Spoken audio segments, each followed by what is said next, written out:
Você já ouviu falar sobre o funil da fertilidade? Isso é uma coisa muito comentada entre as pessoas que estão tentando engravidar e as pessoas que estão tendo dificuldade.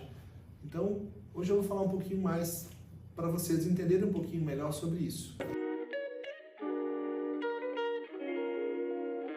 Para quem não me conhece, eu sou o Dr. Luiz Eduardo Campos de Carvalho, sou médico, ginecologista, especialista em reprodução humana e em fertilidade.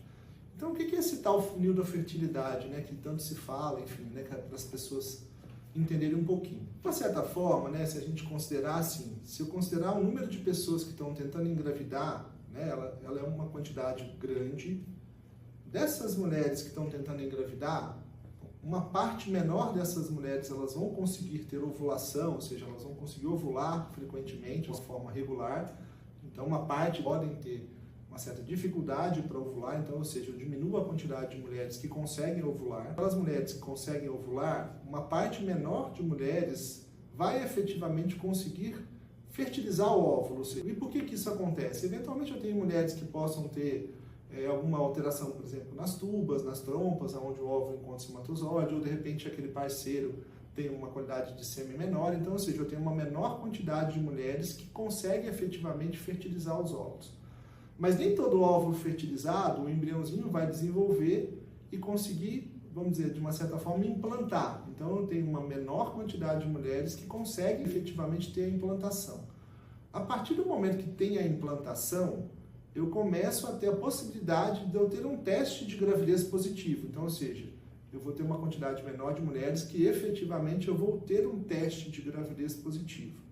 Só que alguma dessas mulheres, o embriãozinho não vai para frente, ou seja, então a gente fala que é o teste positivo de uma gravidez que a gente chama bioquímica, ou seja, o embriãozinho começou a desenvolver, mas ele não evoluiu. E eu tenho ainda uma quantidade menor de mulheres que o embriãozinho começa a desenvolver e forma efetivamente o saco gestacional, que aí eu consigo ver a gravidez através do ultrassom. Só que uma parte dessas mulheres também, mesmo formando o saquinho gestacional, principalmente por alguma alteração do próprio embrião, elas não evoluem a gravidez, ou seja, então acaba evoluindo para um aborto.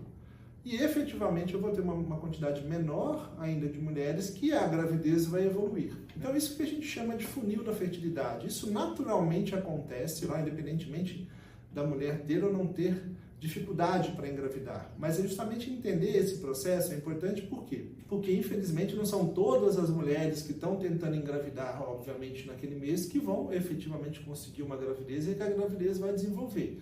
Então a gente precisa entender que isso faz parte de um processo natural. É lógico, né, como a gente sempre já falou em outros vídeos, existe um tempo, né, que a gente considera natural para se tentar uma gravidez, né? Então uma mulher, por exemplo, com menos de 35 anos, que não tem nenhuma alteração importante na ovulação, nenhum outro fator mais importante que possa implicar em alguma chance de ter algum quadro de infertilidade, a gente considera até um ano de tentativa, essa mulher a gente considera como natural. Ou seja, é esperado que a maioria das mulheres com menos de 35 anos vão conseguir uma gravidez até um ano de tentativa. Depois disso, é importante que passe por uma avaliação com um especialista.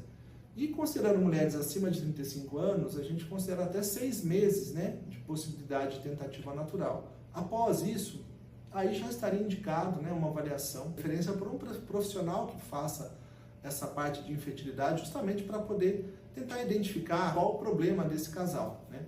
Então é um pouquinho aí para vocês entenderem essa questão do tal do funil da fertilidade, né? Pensando no número maior de mulheres que estão tentando engravidar, no final tem uma quantidade bem menor de mulheres que efetivamente vão conseguir a gravidez.